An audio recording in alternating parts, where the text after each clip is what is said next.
私が話すこともそうですし、仏教の中で語られていることは難しいことを言ってないと思うんです。でも3歳の子供でも理解できるのに80歳の老人でもできないっ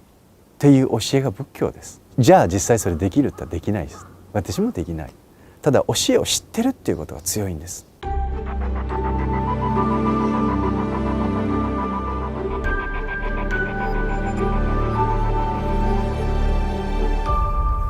ペンネーム心さん、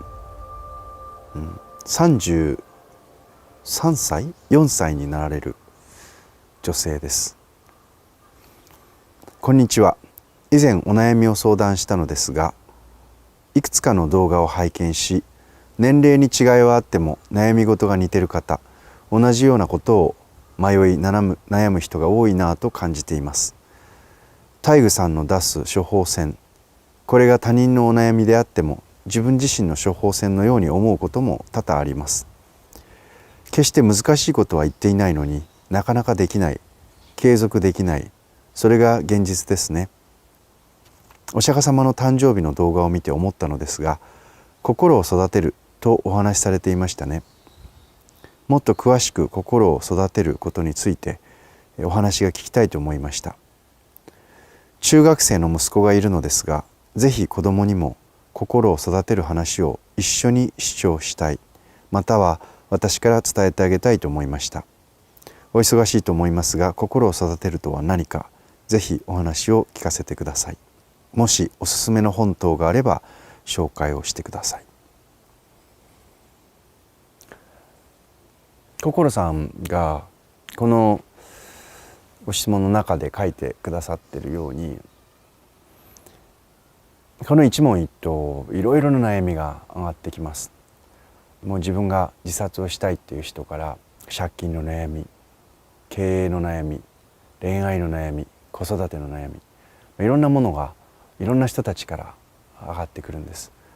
それに対してお答えをしていく中で、失恋一つとってもその悩みに対しての答えは一つじゃないんですね。その方の状況によって、その時の心の状態、生活の状況、置かれた環境、いろいろなものによってですね、私も答え方っていうものはやっぱり変わっていくわけです。ですから一つのこの意図として、いろんな同じようなお悩み事をいろいろな角度から聞くことによって、その悩みっていうものの本質っていうものがまた見えてきたり、そういったふうにね活用していただければいいなと思って話をしています。で、心を育てるということについてなんですが、仏教で慈悲喜捨という4つの修行があります。その慈悲喜捨という4つはまさに心を育てる修行なんです。なので、今日はその慈悲喜捨の4つの心というものを育てる修行について話をしてみたいと思います。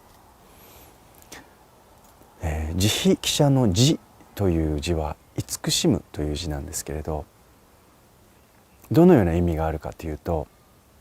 何かを慈しむというのは平たい言葉で言うと何かと友達になるっていうことなんです。で、仏教の場合面白いのは、この友達になるというのが人とは限らないですね。で、今日実は私福厳寺の庭でこうして収録をしてるんですけれども、本当に、今緑がきれいな時です。で、花も咲いてますし、木も咲いてますし、今ちょうど私もこれ、私の左手にカメラに映ってないかもしれませんけれども、老梅といってですね、梅の木ですね、古い梅の木があったり、その後ろにこうツツジがあったり、石もあったりで、その上ずっと山が続いてるんですけれど、で空には鳥が飛んでますし、で虫もねちらほらと飛んでたりします。蚊も出始めてますね。で、私たちは一人では生きてないわけですね。いろいろな人たちに支えられて生きてる。でも人だけではなくて、生き物もそう植物もそう、ね、全部そうですね。動物もそう虫もそう。今私石に座ってるんですけど、庭石に。石もそう。ありとあらゆるものに直接的間接的に支えられて私たちは生きているわけです。決して自分一人だけで生きているわけではない。でその多くのこの目に見えるもの目に見えないものを含めて生きとし生けるあらゆるものあらゆる事象と関係を自分が意識してもしなくても持ってるっていうことですね。でそのいろいろなものに自分が支えられて生きている以上、その全てのものっていうものを自分の思い込みとか偏見とか狭い視野によってこれは好きこれは嫌いこれは私の味方これは私の敵というそういう見方をするんではなくて、もういろいろなものが自分と友達なんだ、自分を支えてくれてる自分も支えてるというそういう関係において私たちは生きてるんだっていうことをこういう自然の中にいると実感するんですね。でまさにその自筆記者の自というのはそういったありとあらゆる命ありとあらゆる現象、ね、こういったものを含めてもう木も草も、ね、ミミズもハエも蚊もいろんなものともちろん人間もそういったものと少しでも仲良くなろう、そして友達になろうという修行なんです。簡単なことじゃないって分かりますよね。今私の周りをちょろちょろと蚊が飛んできたりすると「こんちくしょう蚊プチペチって潰してやりたいな」って思ったりするわけです。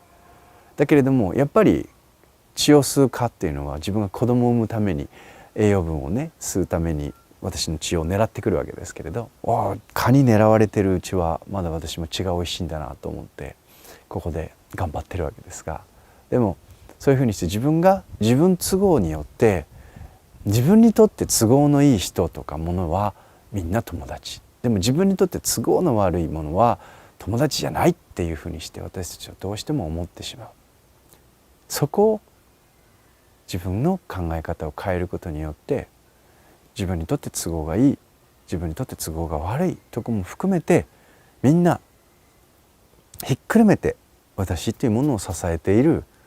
一つの慈しむべき存在なんだっていうことで、そういった理解をしていく。これは心は育たないとできないんですね。ですからこの自という心を育てる方法が一つ。次、自筆記者の非という心、これはどういう心か。これはですね、苦しんでる人とか辛い思いをしてる痛い思いをしてる苦しい思いをしてる人っていうのを自分のことのようにそこに寄り添ってなんかこう人ごとに思えない放っておけないっていう憐れみの心、それが非です。よくねこの時期になると鳥が飛ぶんですよ。それでお寺の窓にきれいに磨いた後とかはバーンと鳩がぶつかったり、ねスズメがぶつかったりして倒れて脳震盪を起こして倒れてたりします。飛べなくなったっていうねそういう鳥もいたりします。でもそれはやっぱほっとけないですよね。人間に限らずやっぱり苦しんでるもの痛いって思ってるものそういったものの声に耳を傾けて、そしてそれを人事として片付けないで自分のことのようにそれを憐れむ、その悲しみに寄り添う、その痛みに寄り添う、そういった心が非です。自分の子供自分の家族自分の友達という狭いところに限定をしないでもっと視野を広げて世界の裏側で苦しんでいる人たちもいる。自分の家と遠く離れて全く自分には関係ないと思う、そういう場所で震災に遭っている人もいる。自分に何ができるかっていうのはそれぞれだと思うんですが、一緒になってねテレビのニュースでこういうところでこういう事件が起きた、時々テレビのニュースで例えば飛行機がね海外で落ちたと、でその中で日本人の乗客はそこに乗っていませんでしたみたいなことをニュースのキャスターの人が報告なさることがあるんですけれども、それってああよかったって、自分の家族とか自分の日本人の人が乗ってなくって、その飛行機に落ちた飛行機に乗ってなくてよかったって。でもそうじゃないですよね。自分の家族だから家族が苦しんでいることに関して助ける、もしくは憐れみの気持ちを持つのではなくて、そうではない人たちにもみんな国境を越えて性別を越えて人種を越えてやっぱり辛い思いをしている人がいるというところに寄り添う、少しでもそこへ憐れみの心を持つ、これが非慈悲記者の非の心です。